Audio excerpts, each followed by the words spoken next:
तो नोटबंदी पर पीएम मोदी ने देश से 10 सवाल पूछे हैं। नरेंद्र मोदी ऐप के जरिए पीएम ने सवाल पूछा है और साथ ही ये भी कहा है कि आप इस ऐप पर अपना जवाब देकर वोट कर सकते हैं, अपनी राय रख सकते हैं। पीएम मोदी ने आज बीजेपी संसदीय दल की बैठक के बाद ये ऐप जिसमें 10 सवाल लोड करवाए। संसदीय दल की बैठक में पीएम मोदी भावुक भी हुए। देश में गरीबों का जिक्र करते हुए पीएम मोदी भावुक हुए और साथ ही 10 सवाल पूछे। वो 10 सवाल जुड़े थे काले धन को लेकर, नोट बैन को लेकर, आपको हो रही असुविधा को लेकर। इसे लेकर आप क्या सोचते हैं? और साथ ही इन 10 सवालों में एक सजेशन बॉक्स भी दिया गया जिसमें आप सरकार को इस बात पर भी राय दे सकते हैं कि क्या आपके पास कोई ऐसी राय है, कोई ऐसा सजेशन है जो सरकार ले सकती है और काले धन पर, भ्रष्टाचार के खिलाफ रोक लगाने में कुछ अहम कदम उठा सकती है। पहला सवाल, क्या भारत में काला धन है? नरेंद्र मोदी ऐप में ये कुछ 10 सवाल लोड किए गए हैं। क्या भ्रष्टाचार, काले धन से लड़ना जरूरी है? ये दूसरा सवाल आपसे पूछा गया। तीसरा सवाल, सरकार के कदम पर आप सोचते क्या है, इस पर आप राय क्या है? चौथा सवाल, भ्रष्टाचार के खिलाफ सरकार के प्रयास पर क्या सोचते हैं आप? पांचवा सवाल, नोटबंदी के फैसले पर आप क्या सोचते हैं? छठा सवाल, नोटबंदी से काला धन, भ्रष्टाचार, आतंक रुकेगा? सातवां सवाल, नोटबंदी से रियल एस्टेट, उच्च शिक्षा आम आदमी तक पहुंचेगी?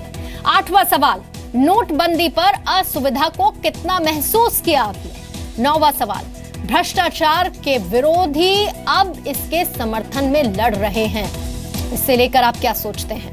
10वां सवाल, क्या आप कोई सुझाव शेयर करना चाहते हैं जिससे काले धन, भ्रष्टाचार पर रोक लग सके? और इस पर और ज्यादा बातचीत करने के लिए सीधा हम रुख कर लेते हैं। मेरे सहयोगी रविंद्र कुमार इस वक्त मौजूद हैं। रविंद्र, ये 10 सवाल हमने जनता के सामने रखे जिसमें तमाम, मुझे लगता है कि उन चीजों को शामिल किया गया जिसे लेकर विपक्ष सवाल उठा रहा था जनता के नाम पे। क्या ये एक तरीका कि सरकार विपक्ष को ये बता सके कि जनता क्या सोचती है, लोग क्या सोचते हैं सरकार के इस फैसले को लेकर? देखिए पूर्णिमा, बीजेपी संसदीय दल की बैठक में प्रधानमंत्री ने एक महत्वपूर्ण बात कही कि हम सत्ता में आए हैं अपने लिए नहीं, अपनों के लिए नहीं, बल्कि आए हैं तो गरीबों के लिए। ये प्रधानमंत्री नरेंद्र मोदी ने थोड़ी देर पहले ही बीजेपी संसदीय दल की बैठक में कहा। साफ हो जाता है कि वो किसी को बख्शने वाले नहीं है काले धन को लेकर।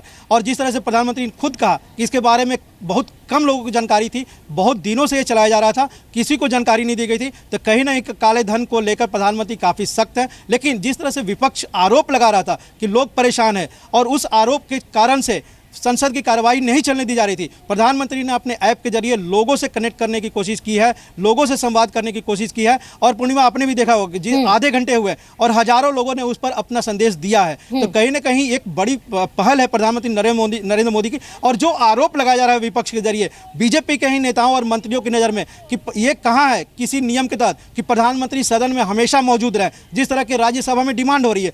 जवाब देना अलग बात है, मौजूद रहना अलग बात है।